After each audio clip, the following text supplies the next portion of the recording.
नमस्ते। आज हम इंडियन बिजनेस की दुनिया को देखें तो एक बड़ी ही दिलचस्प कहानी सामने आती है।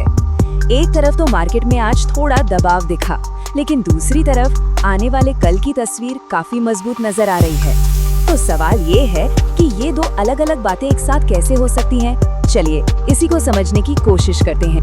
तो दिन की शुरुआत ही कुछ ऐसी हुई। सेंसेक्स में सीधे 367 पॉइंट्स की गिरावट। जाहिर है इन्वेस्टर्स के लिए दिन थोड़ा टेंशन वाला रहा। तो सबसे बड़ा सवाल यही उठता है कि आखिर आज बाजार पर इतना प्रेशर था क्यों? क्या ये सिर्फ एक दिन का मामला है या इसके पीछे कोई गहरी वजह छिपी है? चलिए सबसे पहले आज के इस गिरावट के आंकड़ों और जो तात्कालिक वजहें हैं उन्हें थोड़ा करीब से देखते हैं। तो देखिए, सेंसेक्स आज 367 पॉइंट नीचे 85,041 पर बंद हुआ और निफ्टी में भी करीब 99 पॉइंट्स की गिरावट रही, जो 26,042 पर क्लोज हुआ। अब इसके पीछे वजह क्या है? एक्सपर्ट्स कह रहे हैं कि दो मेन कारण हैं। पहला तो ये कि ग्लोबल मार्केट्स में थोड़ी अनिश्चितता का माहौल है, और दूसरा कुछ इन्वेस्टर्स ने अपना हाल का मुनाफा निकाला है, मतलब जिसे प्रॉफिट बुकिंग कहते हैं, वो देखने को मिला। और देखिए, इसका असर सिर्फ शेयर बाजार पर ही नहीं रुका, हमारी करेंसी यानी रुपए पर भी इसका दबाव साफ साफ दिखा। ऐसा तब होता है जब विदेशी निवेशक इंडियन मार्केट से अपना पैसा बाहर निकालते हैं, और आज कुछ वैसा ही हुआ। ठीक है, तो ये तो हो गई आज की बात, मतलब शॉर्ट टर्म पिक्चर। लेकिन अगर हम इस रोज रोज के उतार चढ़ाव से थोड़ा हटकर देश की बड़ी आर्थिक तस्वीर पर नजर डालें, तो वो कुछ और ही कहानी सुना रही है। और यहीं पर बात बहुत इंटरेस्टिंग हो जाती है। स्टैंडर्ड चार्टर्ड जैसी एक बड़ी ग्लोबल फर्म का मानना है कि 2026 में इंडिया की इकोनॉमिक ग्रोथ बहुत मजबूत रहने वाली है।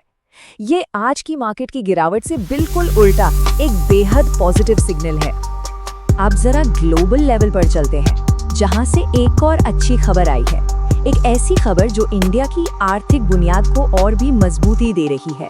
खबर ये है कि भारत और न्यूजीलैंड के बीच एक बहुत ही अहम फ्री ट्रेड एग्रीमेंट यानी FTA फाइनल हो गया है। इसे देश के लिए एक बड़ी स्ट्रेटेजिक और इकोनॉमिक जीत की तरह देखा जा रहा है।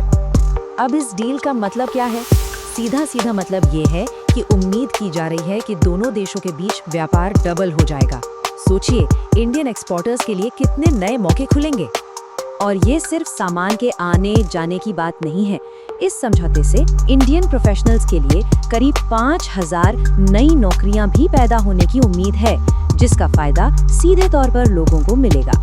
तो ये तो हुई मैक्रो लेवल की बात। अब जरा देश के अंदर कॉर्पोरेट और पॉलिसी लेवल पर जो हलचल हो रही है उस पर भी एक नजर डालते हैं, क्योंकि उसका भी मार्केट पर सीधा असर पड़ता है। इसका एक बेहतरीन एग्जाम्पल है टाइटन।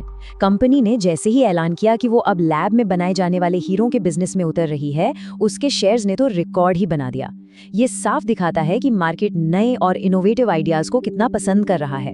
लेकिन वहीं दूसरी तरफ रेगुलेटर यानी DGCA ने इंडिगो को अपनी कुछ बोइंग 777 फ्लाइट्स बंद करने का ऑर्डर दिया है। जाहिर है ये कंपनी के लिए एक चुनौती हो सकती है।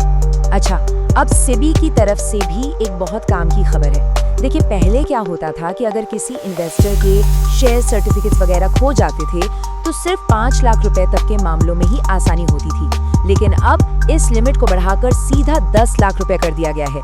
तो जाहिर है ये छोटे यानी रिटेल इन्वेस्टर्स के लिए बहुत बड़ी राहत की बात है। उनके लिए अब प्रोसेस काफी सिंपल हो जाएगा। इसी तरह सरकार ने एक नई पेट्रोलियम और प्राकृतिक गैस नियम 2025 पॉलिसी भी लागू की है। इसका मकसद बिल्कुल साफ है, हमें अपनी ऊर्जा जरूरतों के लिए दूसरे देशों पर कम निर्भर रहना है और देश में ही प्रोडक्शन को बढ़ाना है। तो हमने एक तरफ तो मार्केट की आज की गिरावट को देखा और दूसरी तरफ लॉन्ग टर्म में अच्छी ग्रोथ की उम्मीदें भी देखी। अब इन दोनों बातों को एक साथ रखकर देखते हैं कि पूरी पिक्चर असल में है क्या। तो कुल मिलाकर कहानी के दो पहलू बिल्कुल साफ हैं। एक तरफ शॉर्ट टर्म प्रेशर है, जैसे मार्केट का गिरना, रुपए का थोड़ा कमजोर होना, और दूसरी तरफ देश की लॉन्ग टर्म की बुनियाद है जो काफी मजबूत दिखती है। इसमें शानदार ग्रोथ के अनुमान, बड़े बड़े ट्रेड एग्रीमेंट्स और इन्वेस्टर्स के फायदे के लिए बनाई गई पॉलिसी शामिल। तो अंत में सबसे बड़ा सवाल यही बचता है, क्या आज बाजार में जो हमने देखा वो बस एक छोटी मोटी उथल पुथल है जिसे देश की मजबूत इकोनॉमीज आसानी से पार कर जाएगी, या फिर ये आने वाले किसी बड़े तूफान का पहला संकेत है? इसी सवाल का जवाब भारत की आगे की दिशा तय करेगा।